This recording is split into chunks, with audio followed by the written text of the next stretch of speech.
셋째 김하민입니다. 위로는 언니 2명 있고 밑으로는 남동생 7명 있어요. 언니 2명이 먼저 입양 왔고 10명이 마지막으로 끝났어요. 처음부터 아이들을 이렇게 많이 키울 생각은 아니었고 다른 집처럼 아이를 평범한 가정을 꿈꿨었어요. 출연을 4번이나 유산했다고 하더라고요. 늘 기도할 때마다 하나님이 우리 가정을 통해서 어떤 새로운 일을 하실 거는 같은데 아이를 안 주시는 이유는 또 어떤 의미가 있지 않겠냐. 세상의 고아를 사랑하라고, 음지에서 울고 있는 내 아이들을 사랑해달라고, 네 품으로 품어달라고 말해주셔서 저는 아버지 말씀에 순종했어요. 10명이라는 숫자도 상상도 못했고 아이들이 다 올 때 몸에 연약함을 다 가지고 왔어요. 우리 아이들 다 건강 회복돼 있잖아요, 다들. 진짜 하나님이 하시는 일이 얼마나 놀라운지. 우리 가정 아이들 한 명 한 명이 이렇게 다 하나님 주신 기적들이거든요. 엄마의 좋은 점은 요리를 잘 만들어서 맛있어요. 아빠는 공부를 잘 가르쳐요. 늘 챙겨주시고 아플 때도 곁에 있어줘요. 같이 자전거 타고 나가면서 놀고 성경을 읽으면서 모르는 것도 다 알려줘요. 자비안에 있을 때는 불교를 믿었는데 엄마가 입양해줘가지고 예수님을 알게 됐어요. 가족이란 가장 소중한 시간을 함께 나누는 사람들. 실제 삶으로 보여주고 삶으로 같이 어울리고 같이 지내고 같이 있는 시간을 많이 보내는 부모가 좋은 부모라고 생각을 해요. 하나님이 우리에게 원하는 가족의 모습. 서로 사랑하고 서로 보듬어주고 서로 치유하고 서로 아픔을 공유하고 나눠주고 그러면서 회복되어 가는 것. 제가 봐도 10명은 견디기 힘들거든요. 자기 친자식이 아닌 다른 사람의 뱃속에서 태어난 아이를 자기 마음속에 품는다는 것 자체가 조금 어려운 일이라는 걸 제가 크면서 알게 됐더라고요. 자랑스럽고 제가 누구보다 되게 사랑해요. 제가 하나님 앞에 늘 기도하죠. 아이들을 하나님보다 더 사랑하지 않게 해달라고. 24시간 아이들과 함께 있고 싶은 건 하나님보다 더 사랑해서가 아니라 아이들의 모습을 통해서 제 자신을 더 하나님께로 나아가고 싶은 저의 마음이라고.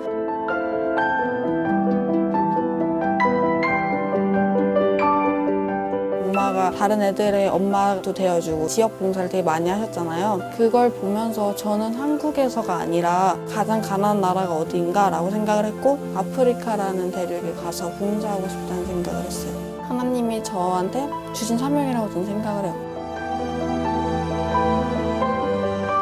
저는 10년 뒤에도 20년 뒤에도 30년 뒤에도 입양되지 못한 이 땅의 청소년들의 엄마가 되어서 아이들에게 하나님은 너희들을 사랑한다. 세상에 나가서 너희들의 꿈을 펼쳐나가라 라는 말을 하고 싶어요.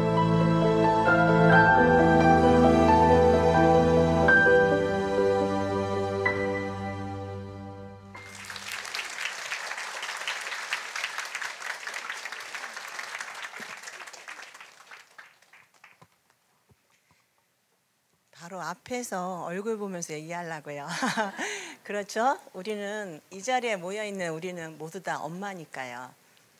어머니 기도에는 엄마로서 우리 아이들을 어떻게 양육하고 어떻게 기도하면서 세상에 바르게 잘 키워 내보내주는 역할, 그 역할을 우리 엄마들이 감당하고자 그렇게 감당하고자 기도하기 위해서 모인 자리죠.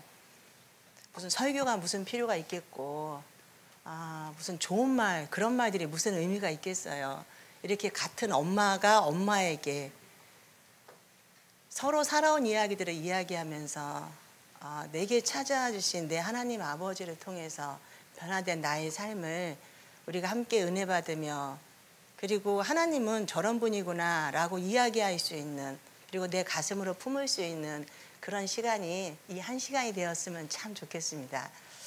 저는 애들이 여기서는 10명인데 지금은 11명이에요. 저는 10명으로 끝났다고 생각했어요. 그래서 제 마지막 책에 저희 부부 둘, 아이들 10명, 하나님의 12제자, 주님께 인사 올립니다. 그러면서 제가 마지막 책에 끝냈거든요. 더 이상은 이제 아니다라고 생각을 했어요. 그런데 올해 초에 초등학교 6학년짜리 남자아이가 저희 집에 입양이 오고 싶다. 이제 보육원에서 사는 아이인데 이제 과학 선생님네 집에 입양을 갔다가 거기서 생각만큼 입양이 그 집에서 생활하는 게 자기 맘대로 안 된다 생각이 들어서 2주 만에 본인이 파양을 해버리고 와버렸어요. 그리고 우리 집의 모습을 보고 우리 집 와서 살고 싶다 해서 7월 26일 날 방학하는 날 제가 데리고 와서 한번 살아봐라. 살아보고 네가 살만하면 여기서 살아라 라고 얘기를 해서 아이한테 선택권을 주었어요. 벌써 이 아이는 한번 자기가 싫다고 거절한 아이니까 여기서도 또 살다가 거절하면 저도 상처가 되니까 제가 상처를 좀 덜 받으려고 한번 살아봐 하고 똑같이 했어요. 우리 애들한테 하듯이 무슨 얘기하면 이 새끼가 하면서 등어리도 때리고 그리고 발로도 팍 차면서 이 새끼가 어디서 엄마한테 막 이러면서 대들지 마라 죽는다 똑같이 했어요. 한 달 지나 2달 지나 아이의 얼굴이 환해지면서 엄마 나 여기서 살래요 라고 이야기하더라고요. 그러면서 입양 절차를 밟고 어저께 법원에 서류를 넣고 오늘 여기 왔습니다. 아이고, 고맙습니다. 처음부터 애들 아빠 맺면 따나 우리가 아이들을 뭐 결혼하면 몇 명 나와 키워야지 몇 명 나와 키워야지 근데 결혼해서 그 뜻대로 안 되잖아요. 저는 아이들을 키워보니까 4명까지가 기본인 것 같아요. 4명은 낳아야 돼요. 여기에 기본도 안 되신 분들이 너무 많다는 걸 느꼈어요. 우리 목사님께서 제가 넷은 낳으세요. 1명 더 하세요 했어요. 얼마 전에 애를 낳는데도 불구하고. 그리고 자식을 키우는 묘미, 시작은 5부터라는 걸 알게 되었어요. 넷은 기본이고 이제 시작입니다. 시작. 우리는 어떻게든 간에 시작을 해야 돼요. 시작을 안 하고 이 땅에서 천국에 갈 수 없잖아요. 그러니까 그 시작이 5부터라는 걸 제가 우리 아이들을 키우면서 알게 됐어요. 1명, 2명, 3명, 4명 키울 때는 몰랐던 애들이 5을 키우니까 알게 되고 6을 키우니까 알게 되고 7을 키우니까 하나님의 사랑이 내 안에 조금씩 들어오는 걸 느끼면서 8을 키우면서 주님께 무릎을 꿇을 수밖에 없었고 9을 키우면서 하나님 사랑합니다. 10을 키우면서 주님 감사합니다 라는 이야기를 하게 되었습니다. 여기 동영상에 우리 큰딸 하은이가 하는 말 10명은 견디기 힘들더라고요. 견디기 힘들죠. 살아보세요. 그러니까 안 사시는 거죠. 큰 아이 뭐 17살, 18살 먹은 아이들이 와가지고 뭐 그냥 커서 와서 그냥 이렇게 잠만 자고 잠깐 하숙생처럼 나가는 게 아니라 어린 꼬맹이들, 연장아, 그리고 이제 입양되지 않은 남자아이들, 그리고 너무나도 몸이 아파서 힘들었던 아이들을 가슴으로 품으면서 주님께서는 저에게 지극히 정상이다라고 말씀해 주셨습니다. 주님께서는 당신이 가장 사랑하는 천국의 아이들을 우리 엄마들 가슴, 마음 안에, 배 안에, 가슴 안에 심어주면서 내가 가장 사랑하는 아이, 지극히 정상인 아이를 너에게 보내준다. 잘 키워달라고 말씀해 주셨죠. 우리는 아이들을 키우면서 이 아이가 과연 내 아이가 맞을까? 이 아이가 과연 정상이 맞을까? 이 아이가 과연 세상 속에 나가 잘 살 수 있을까? 내가 쟤를 낳고 미역국을 왜 먹었을까? 이런 생각들을 하면서 우리 아이들을 키울 때가 너무 많이 있다는 거죠. 제가 우리 아이들한테, 우리 하선이한테 특히 그런 얘기 할 때 엄마는 나 낳고 나서 미역국 안 먹고 육개장 먹어서 그래. 그런 얘기를 많이 합니다. 그래서 엄마가 왜 육개장 먹었다고 생각하냐? 그랬더니만 미역국은 순한데 엄마 내가 순하진 않잖아? 그러니까 내가 개성이 강하니까 여러 가지의 재료들을 합산해가지고 하나의 맛있는 맛을 내는 육개장. 내가 그렇게 엄마가 육개장 먹어서 내가 그렇게 멋진 애가 된 거 아니야? 이런 이야기를 합니다. 그래서 제가 가만히 듣고 보니까 쟤는 나쁘다는 얘기를 하려고 했다가 하선한테 제가 한 방 먹었다는 것을 알게 되었죠. 아이들의 그런 모습, 성장하는 모습을 바라보면서 하나님께서는 가정을 어떤 모양으로 성장하기를 원하시나 그런 생각을 해봤습니다. 큰딸 하은이는 초등학교 5학년 때 인격적으로 주님을 만났습니다. 그리고 새벽 예배 때 주님을 만나고 엄마는 이 땅에 소외된 아이들의 엄마가 되어주고 난 전 세계의 소외된 아이들의 엄마가 될 거야. 5학년짜리 여자아이가 하나님 앞에 선포하며 기도했습니다. 그리고 중학교 2학년 때 자기는 아프리카 선교사가 되기 위해서는 미국에 가서 공부해야 된다. 그래서 미국의 뉴저지에 있는 NJUCA 하나님의 학교 신정아 이사장님께서 그 이제 우리나라 장로님이시죠. 미국의 이제 한국 관광공사 사장님으로 대한민국에서 그쪽으로 이제 발령을 내셔서 거기를 가셨다가 거기서 은퇴를 하시고 그리고 그곳에서 하나님의 학교를 세우신 사립 중고등학교를 세우신 굉장히 좀 유명하신 분이시죠. 근데 10년이 되도록 학교에 장학생을 배출하지 못했다는 그 안타까움에 기도했답니다. 전 세계를 품으면서 선교사가 될 아이를 장학생으로 받게 해달라고. 근데 그 안에 하은이가 그분께서 그걸 품고 기도한 걸 모르고 한국에서는 하은이가 그분께 편지를 보냈습니다. 저는 하나님의 딸이고 하나님의 선교사가 될 거고 그리고 전 세계적으로 나가서 우리 엄마보다 더 큰 영향력을 발휘하는 하나님의 일을 할 겁니다. 저를 기학교에 장학생으로 받아주신다면 제가 그 일을 잘 이루어가는 학생이 되겠습니다. 만약에 학교에서 저를 받아주지 않는다면 그건 하나님께서 책임을 물으실 겁니다. 이러면서 아이가 편지를 보냈습니다. 한국말로. 영어를 못하니까. 근데 이사장님께서 그 편지를 받아보셨어요. 정말로. 그 편지를 받아보고 막 웃으시면서 하은이를 받겠다 해서 한 달 만에 하은이가 그 편지를 보내고 한 달 만에 뉴저지에 전액 장학금을 받고 학교를 가게 되는 놀라운 일을 경험했습니다. 그리고 고등학교 1학년 때 얘는 이제 60개월 전액 장학금이니까 그 당시 이제 지금은 이제 워낙 많이 올려 1년에 아이들 등록금이 기숙사비하고 뭐 3,800 지금 그러니까요. 뉴저지가 뉴욕하고 가까워서 비싸더라고요, 등록금이. 그때만 해도 2,500 정도였어요, 하은이가 처음 갈 때는. 근데 그 기숙사비와 등록금을 전액을 다 무상으로 받고 가니까 학교를 졸업하기를 바랬죠. 하은이가 어느 날 저한테 메일이 왔습니다. 엄마는 내가 어떤 아이로 성장하길 원하느냐. 제가 거기서 딱 한마디, 얘가 뭐 때문에 이 말을 쓰는지 제가 몰랐으니까 하나님 앞에 바른 스펙을 쌓는 아이가 되길 바란다라고 보냈습니다. 근데 하은이가 엄마 나 그럼 한국에 들어오겠다. 이번 학기를 마지막으로 6월 달에. 근데 저는 아직도 남은 2년이 너무 아까운 거예요.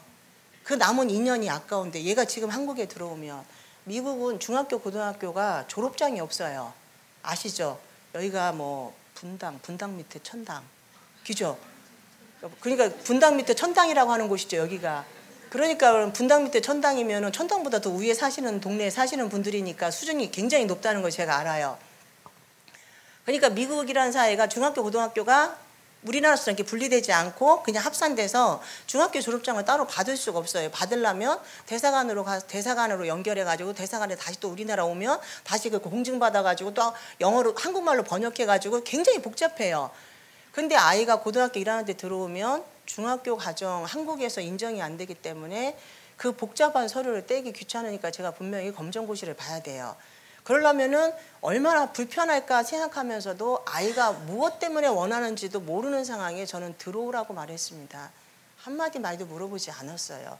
하은이 안에 있을 하나님께서 하은이를 통해서 일하실 일이 분명히 있을 거라고 생각하고 아이를 믿었습니다.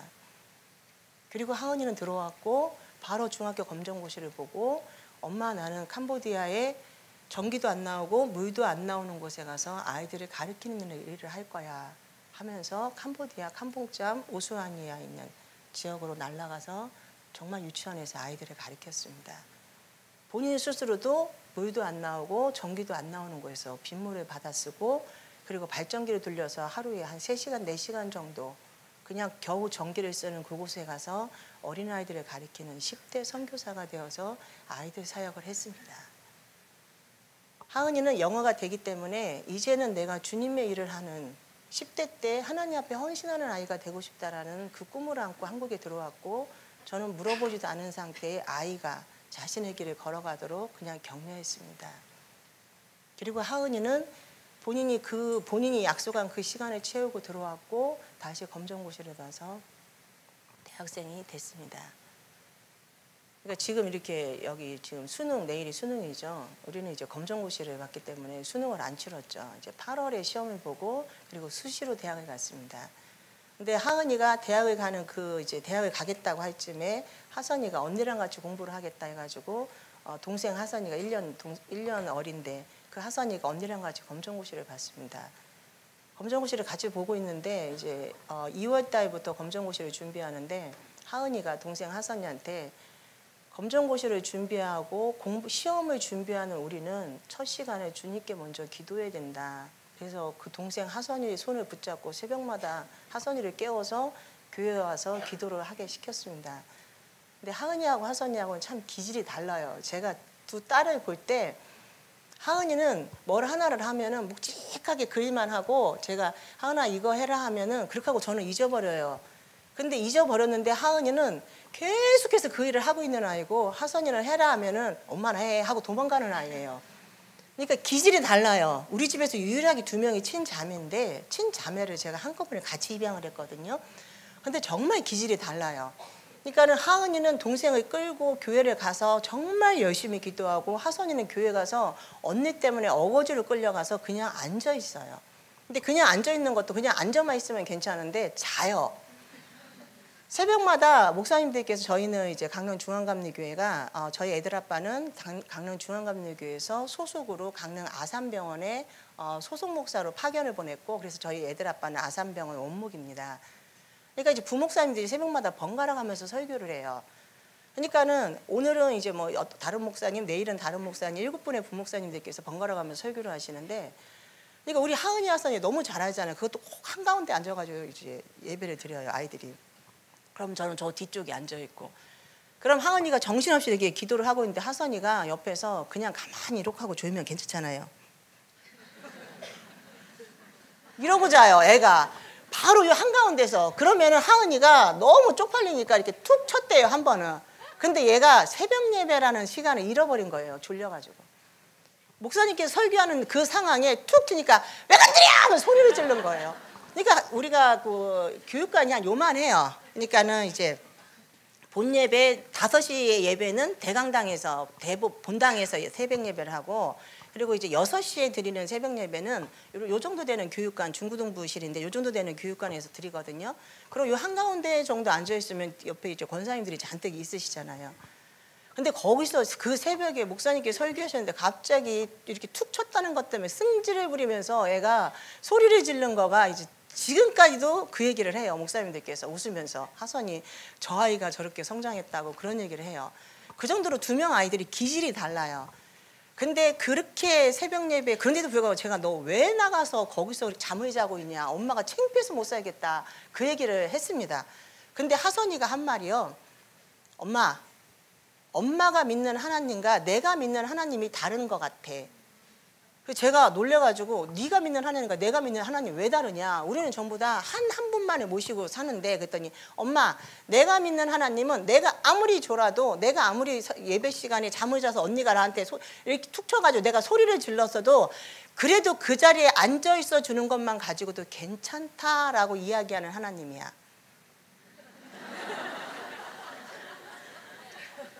제가 그 얘기 듣고 눈만 깜빡깜빡하고 가만히 있었어요. 무슨 얘기를 해야 될지 몰라서 황당하게 그지없어가지고 가만히 있었습니다. 엄마 분명히 두고 봐, 내가 얼마나 시험을 잘 볼지. 하선이는 1등급을 맞았고 하은이는 3등급을 맞았습니다. 그리고 나서 나중에 1등급 맞은 하선이와 3등급 맞은 하은이가 대화를 합니다. 하은이는 나는 정말 영어도 100점이고 공부도 나는 영어도 잘하고 너는 영어 100점 못 맞았는데 그런 부분에서 왜 네가 1등급을 했는지 모르겠다. 나는 공부도 진짜 열심히 했는데. 그랬더니 하선이 말이, 언니는 교회 가서 기도하는 거를 늘 최선을 다하면서 교회 가서 기도하고 언니는 그게 몸에 밴 사람이고, 나는 교회 가서 기도하는 게 몸에 안 밴 사람이, 그런데도 불구하고 어거지라도 그 자리에 앉아있는 나를 하나님이 더 이쁘게 보신 거야. 늘 하는 사람보다 안 하는 사람이 그 자리에 나와서 앉아있는 그 사람의 그 마음의 중심을 보고, 저 아이는 저렇게 나올 아이가 아닌데 저렇게 나와서 최선을 다해주니 얼마나 이쁜지 모르겠다, 얘따 떡 하나 더 먹어라 하면서 나한테 언니 더 준 거야. 그리고 언니, 나는 간호학과를 가야 돼서 1등급이 필요했고 언니는 유아교육과를 가야 되니까 3등급 가지고도 됐어. 그러니까 하나님이 알아서 준 거야. 둘이 대화를 보면서 형제가 자매가 얼마나 다른지 아시겠죠? 하선이는 정말로 간호학과를 가서 간호학 학생이 됐습니다. 본인이 간호학과를 가겠다고 말한 것도 아니었어요. 3살 때 입양해서 병원에 입원해 있는 아이를 가슴으로 품었습니다. 그까짓 아픈 게 뭐 중요하냐라고 생각했죠. 하나님께서 지극히 정상이라고 저에게 말씀해 주셨고, 그리고 뭐 이 정도 아픈 거야 라고 솔직히 말해서 자만했습니다. 근데 그 아이는 회복되지 못하고 7살 때 완치 불능 판정을 받고 폐쇄성 모세 기관지염으로 병원에서 죽을 날만을 기다리고 있었어요. 중환자실에 누워있는데 한 달이면 그 당시에 병원비가 700만 원, 800만 원, 의료보험도 안 되는 상황에 대전에서 30평 아파트를 팔아서 아이의 병원비를 댔습니다. 그때는 이제 애들 아빠가 목회자가 아니었죠. 토목사고를 하던. 이제 제 인터넷에 제 내용 이야기 뭐 보시면 많이 알겠지만 저희는 처음부터 목회자가 된 사람이 아니에요. 애들 아빠가 토목과를 나온 토목 전문 엔지니어 출신입니다. 그리고 도로공사 사업만 했고, 그리고 하나님께서 정말로 많은 부를 허락해 주셔서 정말 여유 있게 살았어요. 근데 하선이 죽어가는 하선이를 바라보면서 부모로서 할 수 있는 게 하나도 없다는 걸 알게 되었습니다. 저희 남편이 해마다 벌어오는 그 억대 연봉도, 그리고 제가 아무리 기도해도 저의 믿음도, 그리고 대한민국 의술도 우리 하선이를 살릴 수 없다는 걸 알게 되면서 제가 할 수 있는 거는 그냥 주님께 엎드려 기도하는 것밖에 없다는 걸 알게 되었습니다. 주님께서는 너의 가장 소중한 것을 나에게 달라라고 말씀해 주셨을 때 그 소중한 게 뭔지 몰랐습니다. 저희 남편은 물질을 던져버렸고, 전도서 11장 1절 말씀, 너는 내 떡을 물 위에 던져라. 저희 남편은 하던 모든 토목 사업을 던지면서 하선이를 살려달라고 주님께 기도했습니다. 그리고 제가 그렇게도 가지 말라고 하는 신학대학원에 가서 목회자가 되겠다고 서원했습니다. 저하고 겁나 싸웠어요. 그냥 저는 제 남편이 돈 잘 버는 그냥 평신도 지도자, 그냥 돈 잘 쓰는 멋진 장로, 저만 전도사로 사역하면 되지, 제 남편까지 교회에서 사역자가 되기를 원하지 않았습니다. 근데 남편은 정말로 하던 모든 토목 사업을 던져버리고 신학대학원을 갔고 50살에 목사 안수를 받았습니다. 그리고 하선이는 죽어가는 분에게 제가 신장을 기증하겠다 서원하고 하선이는 건강한 모습으로 퇴원했습니다. 그리고 10살 될 때까지 퇴원과 입원을 반복하면서 하선이는 조금씩 나아졌고, 저는 그 약속을 지키기 위해 부산 봉생병원에 가서 신장을 기증하고 돌아왔습니다. 하선이는 그 사이에 동생들을 계속해서 입양하라고 얘기했고, 구순열로 태어난 우리 하민이, 언어장애 상급이었던 우리 하민이를 입양했고, 그리고 걷지 못했던 안짱다리였던 사랑이를 또 입양했습니다. 주님께서는 전부 다 지극히 정상이라고 제게 말씀해 주셨습니다. 그래서 제가 이런 얘기를 했어요. 하나님 앞에 기도하면서, 하나님, 입은 삐뚤어져도 말은 바로 하라고 어떻게 우리 애들이 지극히 정상입니까? 세상적으로 놓고 바라볼 때 장애 진단이 있고, 장애아라는 나라에서 병원에서 인정해주는 장애아의 진단이 있는데 어떻게 우리 아이들이 지극히 정상입니까? 라고 얘기했을 때 우리 주님께서는 내 눈엔 지극히 정상이다. 기독교는 보이지 않는 것을 믿는 게 기독교다. 보이지 않는 영의 세계를 믿는 것이 기독교인데 왜 너는 보이지 않는 것을 보라고 안 하고 눈에 보이는 것만 보려고 하느냐. 우리 주님께서는 제게 이렇게 말씀해 주셨습니다. 그래서 저는 하선이의 장애 진단을, 하민이의 장애 진단을, 사랑이의 장애 진단을 다 던져버렸습니다. 주님께서 전도서 11장 1절 말씀, 너는 내 떡을 물 위에 던져라. 그냥 던져버렸습니다. 근데 지금도 마찬가지지만 여기 이제 아이들을 입양해서 키우시는 부모님이 계시는지 모르겠지만 장애 아동을 입양하면 나라에서 고등학교 졸업할 때까지 55만 7천 원을 매달 따박따박 제 통장에 넣어줍니다. 그러니까 저는 장애 등록증을 던져버리는 순간 한 명당 55만 7천 원도 같이 던져버리는 거예요. 근데 저희는 저희 집에 4명이 장애아가 왔습니다. 근데 하나님께서 지극히 정상이라고 말씀해 주셨기 때문에 그 4명을 다 던져버렸어요. 그 55만 7천 원 곱하기 4하면 얼마예요? 생각해보니까 겁나 많네. 저희 남편이 아산병원에서 아산병원 원목으로 있으면 사례비가 205만 원을 받아요. 현재 205만 원을 받고 있는데 저는 55만 7천 원 곱하기 4니까 더 많이 받는 거네. 그거를 던져버렸습니다. 주님께서 지극히 정상이라고 제게 말씀해 주셨으니까요. 근데 그 아이들이 지금 10년이, 20년이 지난 지금 보니까 다 정상으로 살고 있다는 거예요. 정상으로 살고 있는 우리 아이들을 바라보면서 하선이는 지금 건강해서 간호학과 지금 3학년 이제 실습 나가고 있어요. 내년 4학년 초 실습 나가고 그리고 이제 후년에 간호사가 되겠죠. 그리고 안짱다리였던 우리 사랑이 기어서 제품이 오고 보조 신발을 신고 왔던 그 아들 사랑이가 수술 자국이 두 다리에 수술 자국이 너무 심해가지고 바라만 봐도 두 발목이 너무 가늘어서 바라만 봐도 너무 아팠던 우리 아들 사랑이가 지금은 뛰어다니면서 강원도를 대표하는 사격 선수가 되어져 있고, 우리 하민이는 언어장애 구순절로 태어나서 언어장애 2급이었다가 다시 3급이었다가 지금은 정상 판정을 받고 하나님 앞에 하은이 언니처럼 선교사가 되겠다고 국경 없는 의사선교회 간호사로 사역하겠다고 간호사를 꿈꾸며 기도하고 있습니다. 그리고 지적장애였던 베트남 부모님이 낳아주셨던 우리 아들 요한이, 그분들이 이제 대전 성모병원에서 나와서 아이를 키울 수 없었나 놓고 도망가셨죠. 그리고 우리 아들 요한이는 한 번 4살에 입양됐다가 다시 파양되고 5살에 제품으로 왔습니다. 처음에 제품으로 왔을 때 IQ 64, 퇴행성 발달장애를 앓고 있었습니다. 머리 좋은 진돗개도 IQ가 70이라는데 우리 아들은 IQ가 64밖에 안 되네. 그래도 너는 지극히 정상이야. 주님께서 말씀해 주셨어. 너는 지극히 정상이라고. 그리고 직접장애 진단을 받지 않았습니다. 그 아이가 지금은 IQ 137의 수재가 되어서 베트남에 다시 역으로 가서 그곳에 가서 하나님을 증거하는 외교관 선교사가 되겠다고 공부합니다. 지금 중학교 3학년이에요. 그 아이가 눈에 보이는 것만 바라봤다면, 눈에 보이는 우리 아이들의 단점만 바라봤다면, 보이지 않는 영적인 세계를 바라보지 않았다면 저는 매달 55만 7천 원을 따박따박 받으면서 우리 아이들은 장애자야, 우리 아이들은 장애자야, 그리고 지금도 우리 아이들은 장애자로 살고 있었을 겁니다.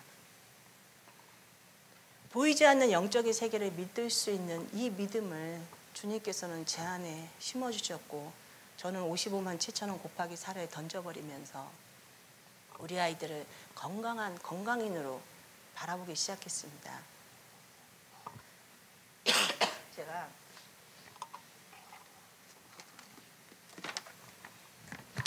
책을 갖고 왔어요. 책을.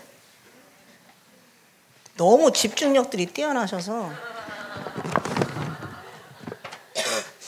살다가 교회를 이렇게 교회나 강공사를 가는데 참 이렇게 집중력 뛰어나신 분들을 제가 처음 봤어요. 훈련을 받나 봐요. 외부에서 강사가 오면 제일 먼저 눈을 마주쳐라. 그리고 눈을 다른 데로 돌리지 말아라. 그리고 몸도 강사 있는 쪽으로 돌려라. 이렇게 여기는 이렇게 그렇게 교육을 시키시나 봐요. 정말 저쪽 끝에 계신 분들까지도요. 얼마나 잘 집중을 하시는지 제가 오히려 여기 앉아 계신 여러분들의 눈에 빨려 들어갈 정도로 정말 너무 대단하신 분들입니다. 그래서 책을 제가 마지막에 가위바위보 게임하면서 책을 드리는데, 가위바위보 게임을 떠나서도 이럴 줄 알았으면 많이 갖고 올 건데 저도 작가라도 돈 주고 삽니다.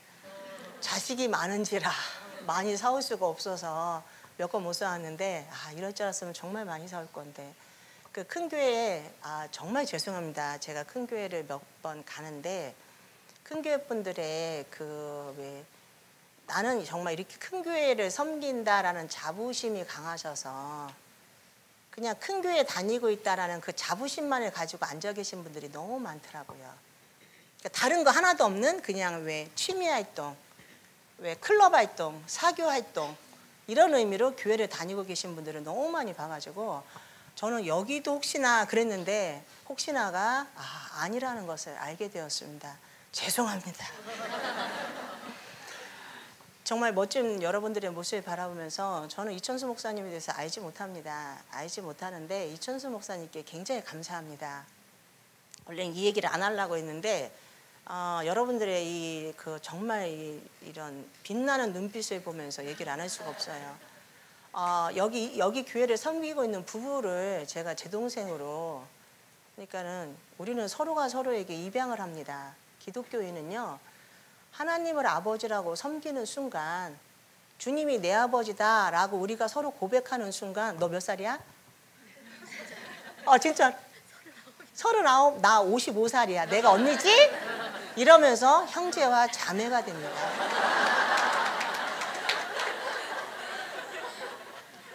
너 내 동생 할래? 그러면 그냥 내 동생이야. 우리는 하나님 아버지가 한 분이에요. 놀랬지? 아이고 내 동생. 그래. 무슨 얘기하라? 내가 체험권 줄게. 아우 세상에. 아이고.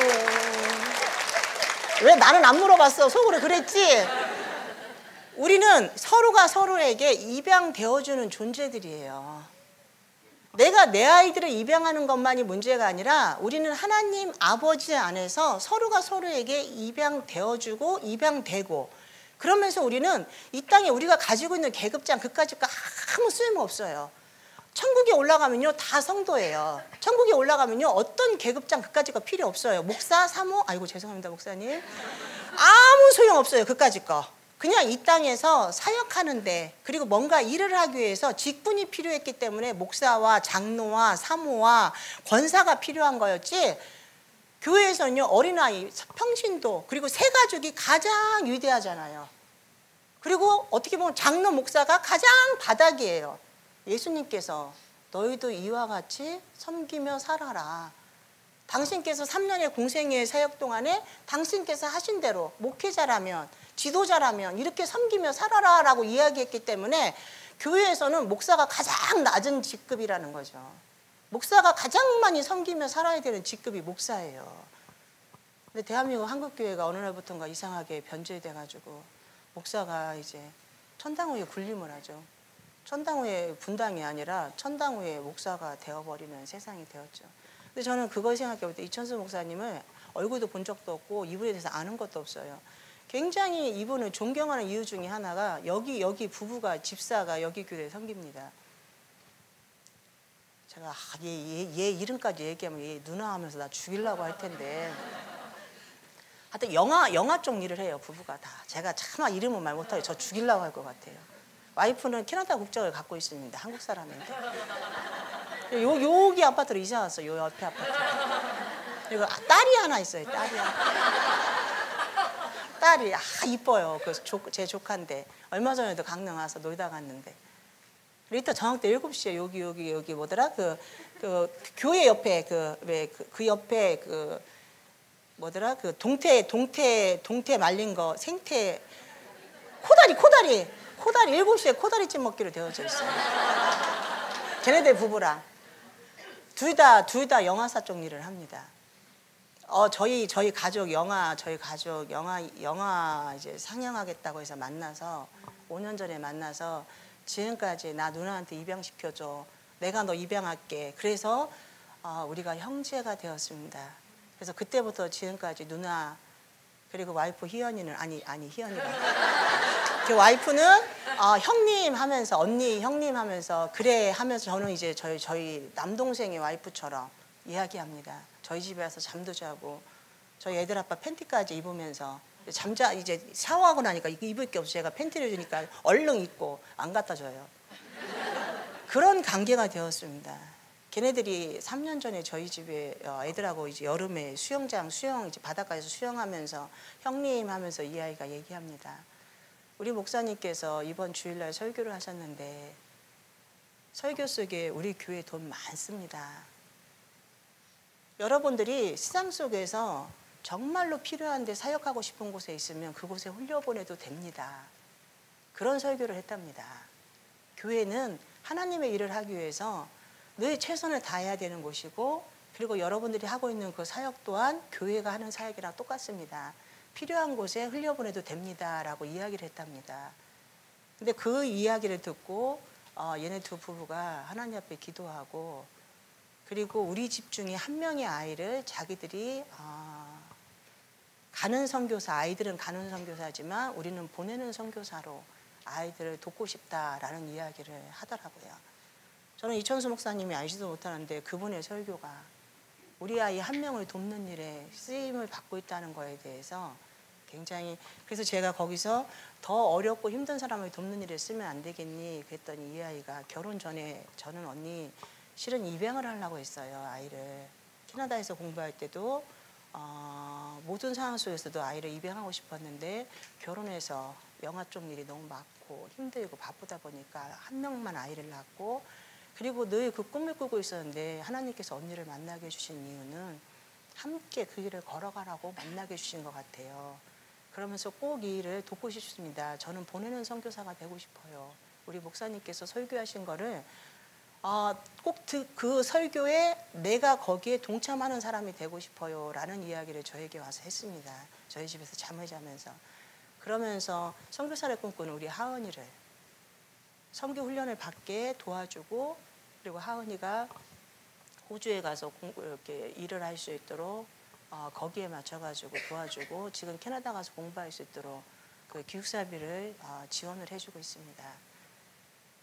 그걸 바라보면서 제가 이천수 목사님께 참 개인적으로 감사하더라고요. 그렇죠? 그래서 제가 용신아,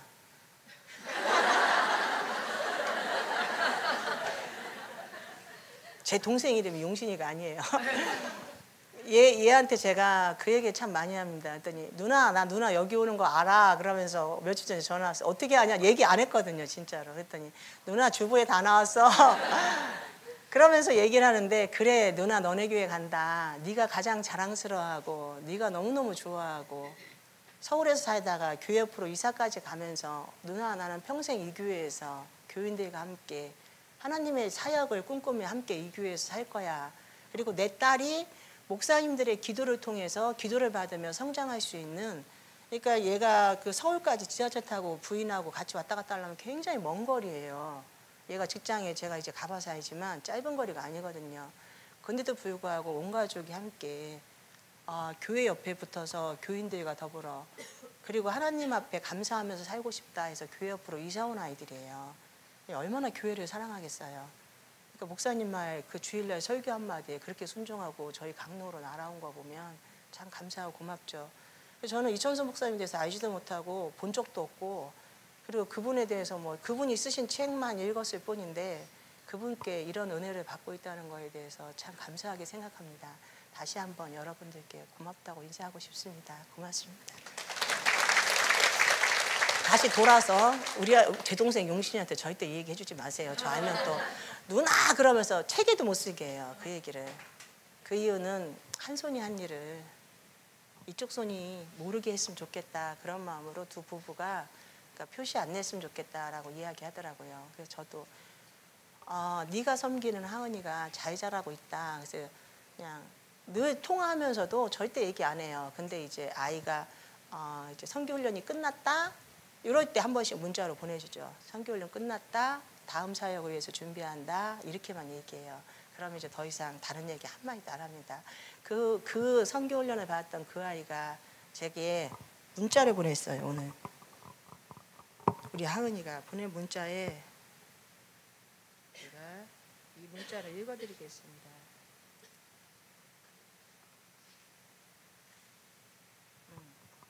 지금 캐나다에서 유아교육 공부를 하고 있습니다. 여기서 1년 공부하고 호주에 워홀로 갔다가 거기서 빡세게 돈 벌고 다시 그 돈 버는 거 가지고 캐나다로 날아갔어요. 캐나다 가서 유아교육하고 한국에서 아프리카 선교사 나가는 게 너무 힘들어서 차라리 캐나다에서 선교사로 나가겠다. 그 꿈을 가지고 아이가 거기서 공부합니다. 엄마, 나 내일부터 데이케어에서 보조교사로 일한다. 캐나다에서 공부하고 이젠 진짜 내가 꾸는 꿈대로 한 발짝 한 발짝 나아가는 게 엄마 눈에 보인다. 주님께 감사해서 기도하는데 엄마의 눈물을 주님이 보게 하시더라.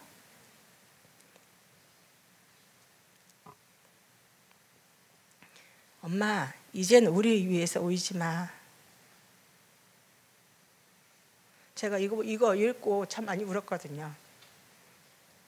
이제는 내가 엄마를 위해서 기도하며 울게. 엄마의 눈물의 기도로 우리가 잘 성장하는 거 난 알아. 그래서 더 고맙고 엄마 사랑해. 난 꼭 엄마 아빠에게 받은 그 넓은 사랑 나누며 살 거야. 주님이 내게 주신 사명임을 믿어. 엄마 사랑해.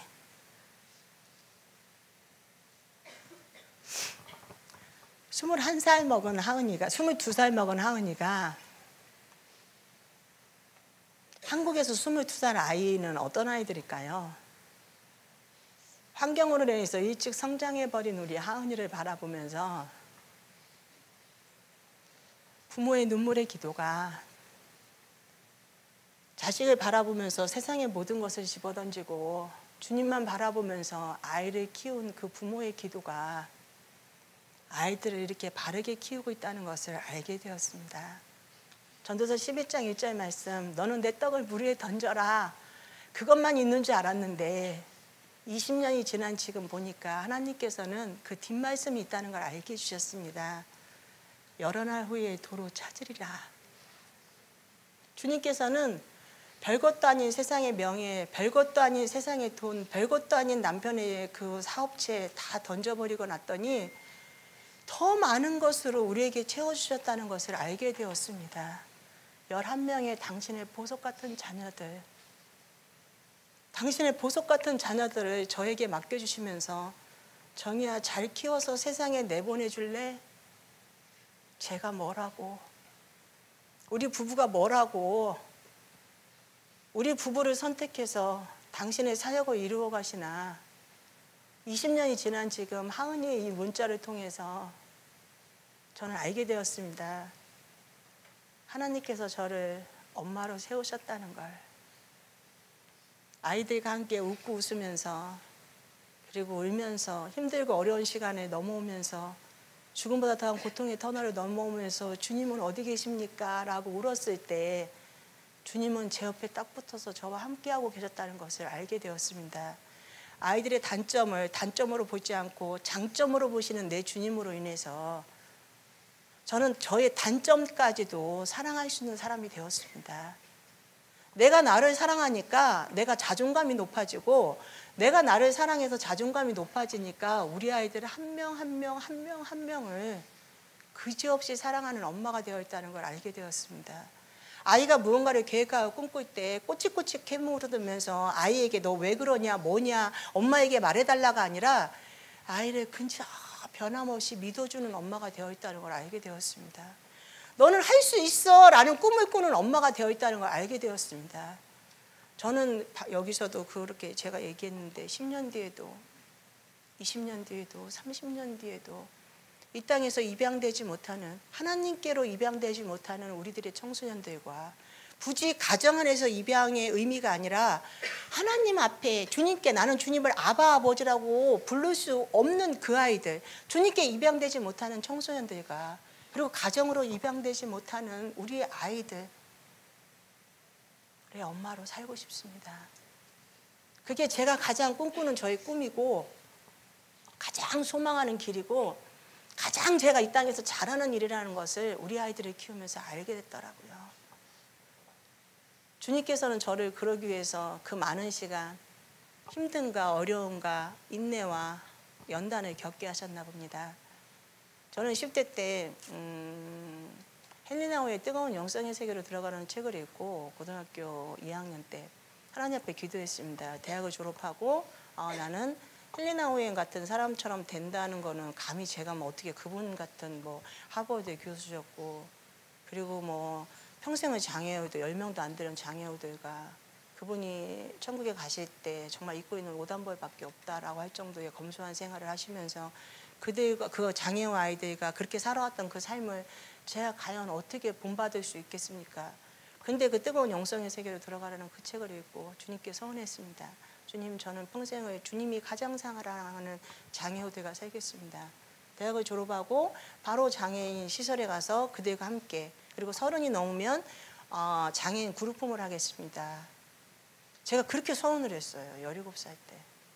근데 지금 생각해 보니까 그 일을 저희 남편과 함께 하고 있다는 것을 알게 되었습니다. 건강하지 못한 아이들을 입양했고 건강하지 못한 아이들이 건강해지는 것을 바라보면서 장애우들이라고 감히 건방지게 말했던 저의 지난 모습까지도 하나님 앞에 그것 또한 교만이라고 생각하면서 주님께 엎드려 기도했습니다. 그리고 주님, 저는 제가 어떤 사람이 되기를 원하십니까? 라고 말할 때 주님께서는 미가서 8장 6절 말씀, 정의야 너는 이렇게 살지 않을래? 정의롭고 지극히 겸손하게 인자를 사랑해 주지 않을래? 우리 주님께서는 딱 세 줄로 저에게 말씀해 주셨습니다. 나를 사랑한다면, 나를 진심으로 사랑한다면 정의야 너는 이 땅에서 정의로운 모습으로, 정말로 겸손한 모습으로, 그리고 무릎을 다해서 인자를 사랑해 주지 않을, 너보다 더 약하고 너보다 더 어렵고 너보다 더 힘든 아이들을 사랑해 주지 않을래? 제가 거기서 정의로움이 무엇입니까? 라고 물어봤습니다. 정말로 잘못했을 때 미안하다고 말할 줄 알고, 정말로 사랑할 때 온 마음 다해서 사랑한다고 이야기할 줄 알고, 교만보다도 유선보다도 무릎을 꿇을 수 있는 믿음이 정말로 정의로운 믿음이다. 내가 불의를 위해서 싸울 거야, 이것만이 정의가 아니라 정말 잘못했을 때 무릎을 꿇을 수 있는 게 진짜 정의다. 우리 주님께서는 정의라는 진단을 이렇게 저에게 내려주셨습니다. 주님이 말씀하시는데 저는 무릎을 잘 꿇어요. 비굴해서 무릎을 꿇는 게 아니고, 나약해서 무릎을 꿇는 게 아니라, 우리 주님께서 우리 아이들이 아픔과 상처를 바라보면서 우리 아이들에게 제가 잘못했을 때 아이들의 그 내면의 상처를 치유해 줄 수 있는 방법, 제가 무릎 꿇고 미안하다고 사과합니다. 엄마가 잘못했다, 미안하다. 너에게 준 상처가 있다면 엄마가 너무너무 미안해서 그 표현을 이렇게밖에 할 수 없다라면서 저는 우리 아이들 앞에서 무릎을 잘 꿇습니다. 근데 그 순간 하나님께서는 사람의 힘으로 할 수 없는 일들을 주님께서는 그 순간 일하고 계시다는 걸 알게 되었습니다. 제가 우리 하은이에게 대전에서 애들 아빠가 목회할 때 하필이면 가장 힘들고 어려운 동네에서 목회를 했어요. 그리고 그곳에서 힘들고 어려운 곳에서 그곳에 내가 할 수 있는 일이 무엇일까라고 생각하면서 빈민아동 무료 공부방을 시작했습니다. 이제 방송에서도 많이 탔죠. 집 팔아가지고 땅 팔아가지고 정부 지원받지 않고 그 일을 하고 있는 이제 목사 부부 해가지고 방송에서도 많이 탔죠. 한 40명의 아이들이 저희 공부방을 찾아왔습니다. 거의 뭐 폭력, 방임, 방치, 조선부모, 그리고 다문화 가정 아이들이 정말 많았어요. 아이들을 안고 끌어안고 그리고 목욕을 시키고 밥을 먹이고 공부를 가르쳐주고 밤중에 집에 갈 수 없는 아이들을 재우면서 하은이가 엄마는 계모야 그러면서 많이 울었습니다. 학교 갔다 오면은 자신의 방이 그 아이들의 놀이터가 되어 있고, 학교 갔다 보면 엄마가 아이들을 목욕시켜서 자기 옷을 입혀 있는 걸 보면서 속상해하면서 울을 때 제가 하은이에게 가서 무릎 꿇고 미안하다고 빌었습니다. 근데 그때 하은이 스스로 쓴 책에 이런 이야기가 나와 있어요. 그렇게 화가 나고 속이 상했는데 엄마가 무릎 꿇고 빌어줄 때 하나님이 내 안에 들어오셔서 저 많은 40명의 아이들이 내 동생이 되었다. 내 힘으로는 쟤네들이 내 동생이 될 수 없었는데 엄마가 내 앞에서 무릎 꿇고 빌어주는 순간 하나님이 내 안에 들어오셔서 40명의 저 아이들이 내 동생이 되었다. 이게 정의라는 것을 알게 되었습니다.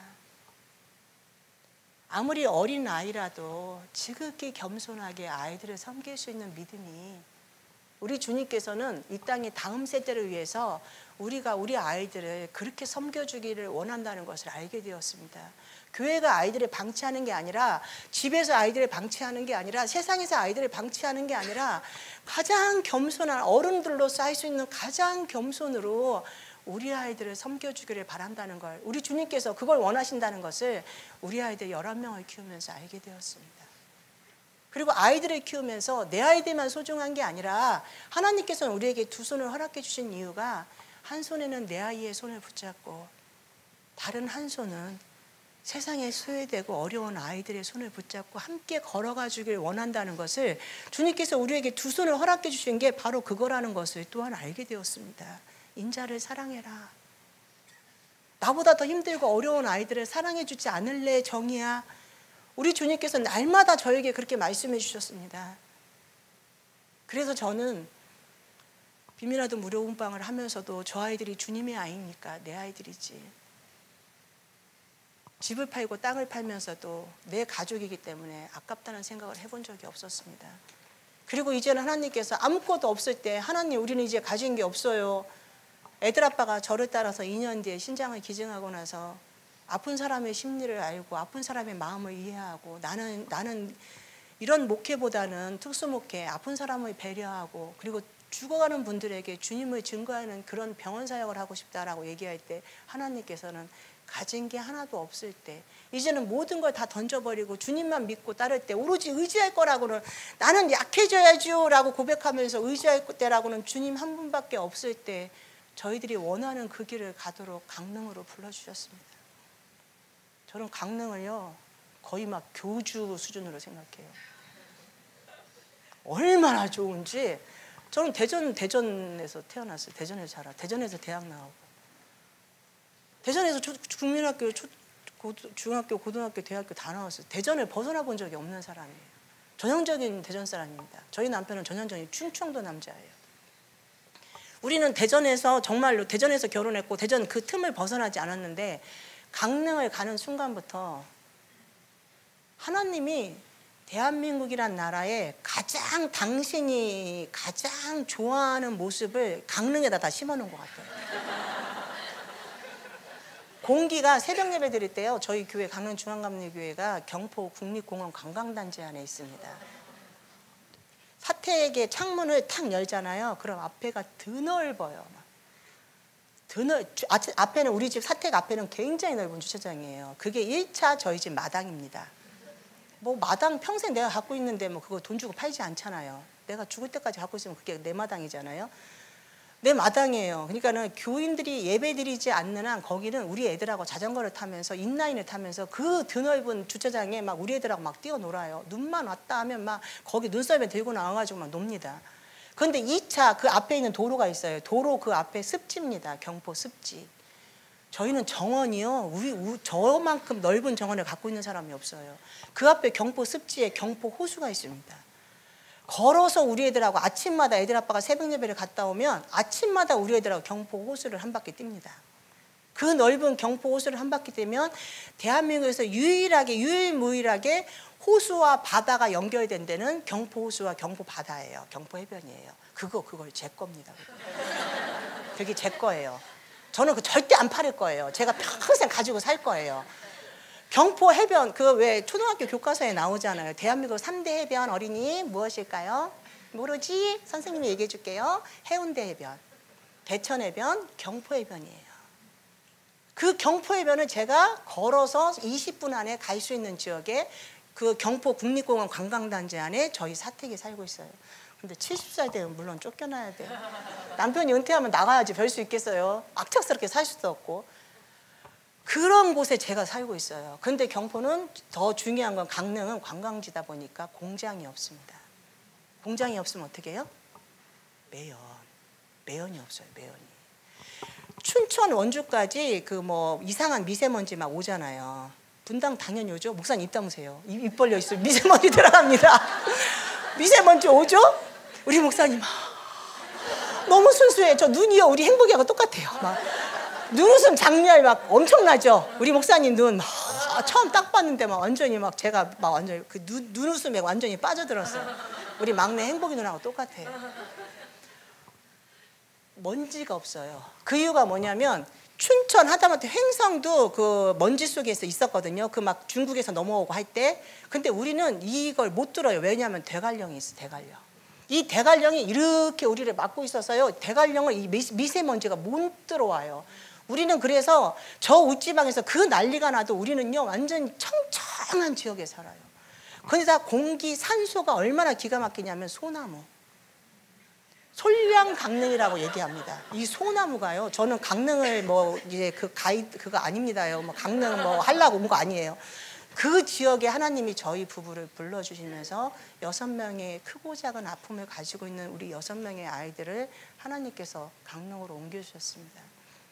요한이가 그곳에서 그 퇴행성 발달 장애를 극복하고 이기면서 수재가 되었고, 하민이가 언어장애에서 친구들의 수많은 왕따 속에서 또 그곳에서 수영을 하면서 수영 강릉 대표 선수가 되고 강원도 대표가 선수가 되면서 물론 지금 이제 그거를 극복하고 선교사가 되겠다고 했지만 그걸 극복하고 이기시면서 정상 판정을 받았습니다. 걷지 못했던 사랑이가 이렇게 걷고 주사를 맞지 않으면 키가 1m 40의 난쟁이밖에 될 수 없었던 그 아이가 그곳에 가서 주사를 맞으면서 쇼트트랙 신발을 신고 초등학교 졸업하는 4학년, 5학년, 6학년 내내 강원도 대표 선수가 되어서 강원도에서 100% 다 지원해주는 그 길을 걸으면서 그 아이가 지금은 사격으로 바꿔서 사격 강원도 대표 선수가 되어 있습니다.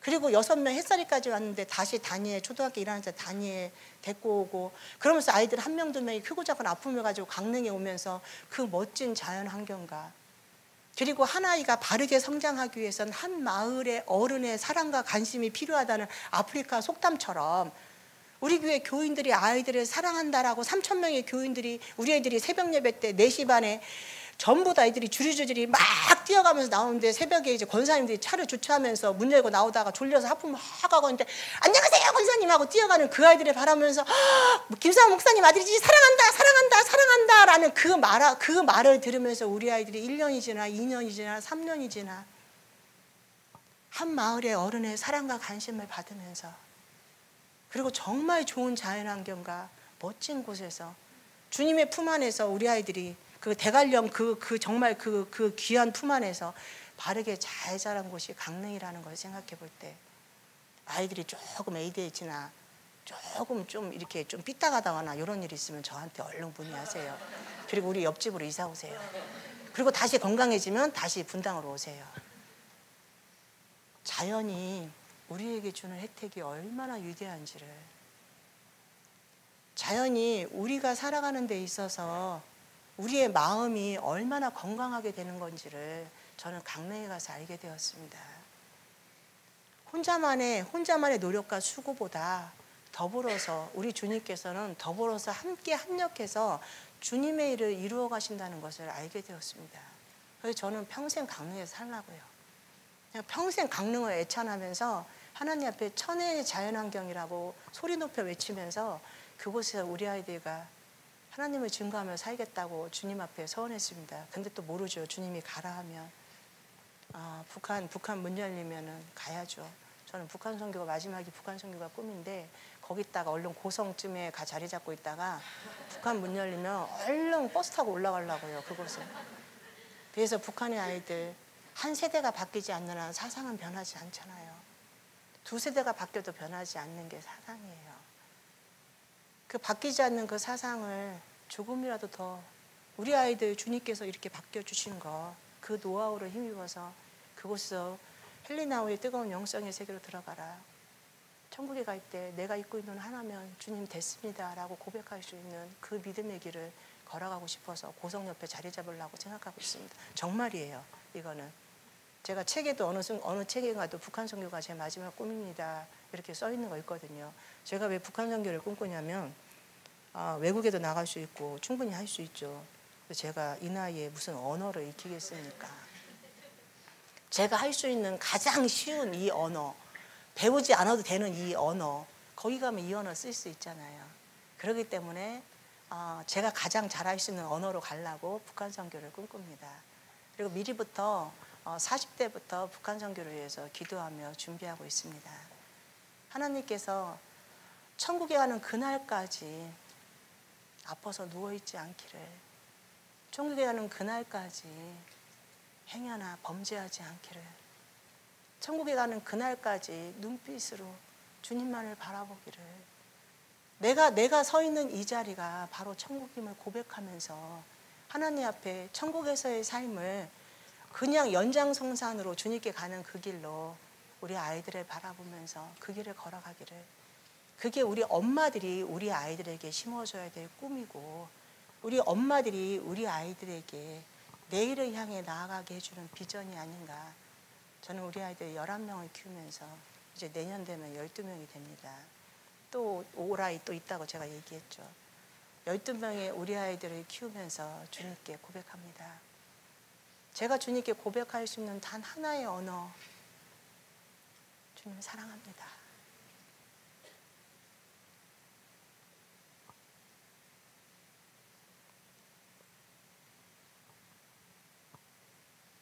제가 주님 사랑합니다라고 고백할 때 우리 주님께서는 저에게 늘 이렇게 말씀해 주시더라고요. 정희야, 내가 널 더 사랑한다. 순종하면서 열심히 걸어오는 정희야, 내가 널 더 사랑한다. 내 몸 안에 심장을 던질 때, 네가 가지고 있는 모든 물질을 던질 때, 너의 좋은 직장을 던질 때 나는 늘 너와 함께 있었다. 우리 주님께서 저에게 늘 더 많은 사랑으로 저에게 나눠주시는 것을 알게 되었습니다. 알게 되고 나니까 이 땅에 어떠한 것도 감사가 넘치지 않은 게 없고, 이 땅에 어떠한 것도 사랑하지 않은 게 없고, 이 땅에 어떠한 것도 소중하지 않은 게 없다는 것을 알게 되었습니다. 내게 힘들고 어렵게 하는 사람들을 바라보면서, 있지도 않은 말을 하는 사람들을 바라보면서, 아이들 키우면서 후원금을 얼마나 많이 받느냐라는 이야기를 하는 사람들을 바라보면서 제 책 내용 하나만 읽어도 후원금 받지 않습니다 라는 이야기를 할 수 있는데도 불구하고 있지도 않은 이야기를 하는 그분들을 바라보면서 더 섬길 수 있도록 해주셔서 감사합니다 라고 고백할 수 있도록 주님께서 만들어가고 있다는 것을 알게 되었습니다. 우리 주님은 정말 더 많은 것으로 저에게 갚아주셨다는 걸 알 때, 그 갚아주셨다는 걸 인정하고 알아갈 때 그 자리가 바로 변화의 자리라는 것을 알게 되었습니다. 우리 아이들을 바라보면서 하나님께서 우리 아이들을 너무 소중하고 귀하고 너무 멋진 아이들이 주님께서 내게 보내주셨다고 우리가 인정하는 그 순간 그 아이는 어떤 아이가 되나요? 정말 소중한 아이가 되죠. 쟤는 왜 저래? 도대체 왜 내가 나왔어도 쟤 힘들어 죽겠어 하는데 그 아이는 계속해서 내가 나왔어도 힘든 아이예요. 내 언어 하나가 우리의 가정의 모습을 바꾸고, 내 언어 하나가 우리 아이들이 바꾸고, 내 언어 하나가 내 남편이 바뀌잖아요. 그걸 바라볼 때 저희 남편이 기독교인이라면 딱 3가지만 잘하면 된다고 얘기합니다. 그 3가지 제가 가르쳐 드릴게요. 오늘 집에 가서 꼭 씌워먹어 보세요. 저희 남편하고 저하고 저는 성격이 굉장히 다혈질이에요. 진짜 저희 아빠가 이제 군 출신이라 그런가 어렸을 때부터 이제 군 사택에 많이 살아가지고 이제 군 전쟁놀이 왜 군 사택에 살면 아빠 계급장이 왜 자식들 계급장이 되잖아요. 저희 아빠가 군 장교 출신이에요. 이제 6.25 전쟁 때 학도극단으로 이제 갔다가 이북이 고향이어가지고 북한 대학으로 들어갈 수가 없어서 저희 아빠가 군에 장교 훈련을 받고 장교 이제 사관학교로 나와서 육군 장교가 되신 분입니다. 그러다 보니까 이제 사택에 살면서 맨 남자애들하고 왜 나무 이렇게 깎아가지고 총놀이 하면서 막 이제 그러고 제가 놀았어요, 어린 시절. 그러다 보니까 제가 기질이 약간 좀 다혈질인 부분이 조금 있어요. 근데 저희 남편은 제가 얘기했죠, 전형적인 쭝촌도 남자라고. 그럼 저는 성격이 굉장히 급하다 보니까 집에 와가지고 남편하고 뭔 얘기를 할 때 남편이 빨리빨리 못 알아들으면 굉장히 답답해합니다. 빨리 이것도 못 알아도 얘기를 한마디 하면 남편은 그걸 가만히 머릿속으로 생각을 해요. 그래서 그 마누라가 뭔 얘기를 하려고 일어나 하고 저한테 안 혼날라고 막 머릿속으로 이렇게 생각을 합니다. 근데 머릿속으로 생각해도 그거를 저는 저 남자가 저걸 생각하고 있는데 왜 이렇게 빨리빨리 생각을 못하지 하고서 저는 그 뒷말을 빨리 이어가는데 남편은 그 뒷말을 이어가는 게 버거워서 앞마디를 얘기하고 있어요. 저는 뒷말을 말하고 있는데 그럼 저희가 답답해서 왜 이렇게 빨리빨리 못 알아듣냐고 막 소리 질러요. 그럼 저희 남편이 참 마누래 미안 효유 한마디 나왔죠. 미안 효유. 그럼 저는 거기서 미안 효유 하면은 처음에는 남편이 미안한데 뭐라고 말해요. 근데 이것도 자꾸 들으니까요. 또 미안하단 말만 하니까 처음에는 미안 효유 하는데 괜히 움찔해가지고 그래 나도 미안 효유 하고 말았어요. 근데 이게 1년 지나 2년 지나 계속 하니까 이 레퍼토리가 미안하단 말에 나중에 이제 이 말이 듣기도 싫어요. 아시죠? 그러니까 미안한 짓을 하지 마요. 내가 좀 그래요. 그럼 남편이 참 마누래 고맙구만요. 뭐가 고마운데 이제 그래요. 그럼 다 같이 답답한 남자하고 사라져서 고맙구만요. 근데 거기서 제가 거기다가 나같이 성질 급한 여자하고 사라져서 고맙구만요. 그리고 말았어요. 근데 그것도 몇 년 들으면 또 듣기 싫잖아요. 미안 효유 고맙구만요. 딱 이렇게 말을 해요. 근데 그 다음에 남편이 레퍼토리를 또 바꿉니다. 제가 또 막 뭐라고 해요. 남편이 아유 마누래 그런데도 불구하고 마누래 사랑하는구먼요. 근데 사랑한다는 사람한테 제가 뭔 얘기를 하겠어요. 기죠? 제가 소리를 지르는데 사랑한다고 하는데 제가 거기다 이렇게 쳐다보고 있어요. 근데 제가 쳐다보고 있다가 마누래 난 진짜 마누래 없으면 못 살아요. 마누래가 이렇게 나한테 알아서 다 잘해주니까 내가 뒤에서 멍청하게 서 있잖아요. 본인 스스로 제 화를 돋구지 않기 위해서 본인 스스로 낮아지는 남편을 바라보면서 제가 남편을 붙잡고 하은 아빠가 나랑 30년을 살면서 한 말 내가 다 할게. 하은 아빠 미안해. 하은 아빠 고마워. 하은 아빠 정말 많이 사랑해. 우주 최고의 멋진 남자 당신이야. 김상훈 우주 최고의 멋진 남자 고마워. 내 곁에 와줘서. 제가 이렇게 이야기합니다. 이 세 가지 말 때문에 성질 급한 저를 변화시키고 이 세 가지 말 때문에 성질 더러운 저를 변화시키고 이 세 가지 말 때문에 우리 11명의 아이들의 엄마가 되게 해줬다는 것을 저는 알게 되었습니다. 남편의 지극히 겸손한 모습으로 정의롭고 겸손하고 자기보다 좀 나약한 자기의 마누래 맨날 저한테 마누래 그러거든요. 충청도 사람들이 마누래 이렇게 표현하잖아요. 마누라예요. 근데 저희 남편은 그거를 좀 약간 꺾어서 마누래라고 이야기합니다. 그런 저를 지극히 섬겨준 저희 남편. 앞으로도 나는 마누래만 섬기고 살 거예요. 나는 마누래만 보고 갈 거예요. 마누래 앞서 가요. 나는 뒤따라 천천히 갈게요. 근데 생각해보니까 저희 남편하고 저하고요. 저는 진짜 앞서가거든요. 근데 가운데 11명 애들이 따라오다 보니까요. 남편이 넘어지는 아이 세워주고 코 올리는 아이 코 닦아주고 우는 아이 눈물 닦아주고 기어가는 아이 안아가고 저희 남편이 1명, 2명, 3명 전부 다 끌고 천천히 제 뒤를 따라오고 있다는 걸 알게 되었습니다. 세 가지의 언어가 저 같은 사람을 변화시킨다는 것을 바라볼 때 충분히 변화될 수 있다는 것을 알게 되었습니다. 우리의 입술에 나오는 언어가 우리의 언어가 사람을 변화시킬 수 있다는 것. 저는 기독교인들은 알잖아요. 세상 사람들은 몰라도 우리 기독교인들은 알잖아요. 이 언어가 우리를 얼마만큼 변화시킬 수 있는지. 그 언어가 우리 아이들을 변화시킬 수 있다는 거죠.